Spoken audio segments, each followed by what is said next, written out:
niya. I am performing and doing my role the best way I see fit without any fear or bias in favor or against anyone. Itong mga taong nagmamadali, klaro naman na ayaw sa kanya. Kilala niyo naman sila eh. Itong mga gigil na gigil, klaro naman na gusto siyang matanggal. Sinisigaw accountability. Pero yung mga taong gusto sa kanya, sinisigaw naman yung accountability ng mga ibang nauna na bakit hindi binibigyan ng parehong pansin. Ano mang ingay yan. Bitin ko sinabi ko na nung simula pa lang na parang hindi niyo ako pinaniwalaan o pinakinggan. Sino mang pabor o kontra kay VP Sara, sino mang pabor o kontra sa impeachment, may posisyon na sila.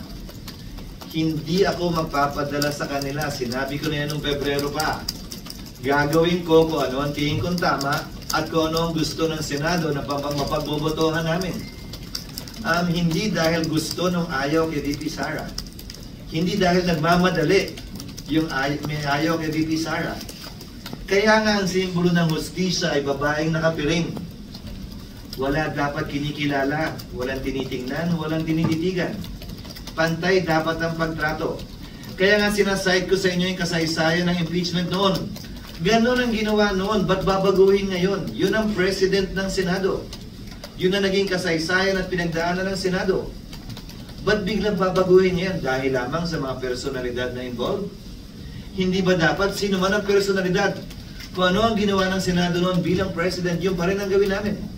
Dahil yun ang pinakamaliwanag na patunay na wala kaming pinapaboran at wala kaming kinikilingan.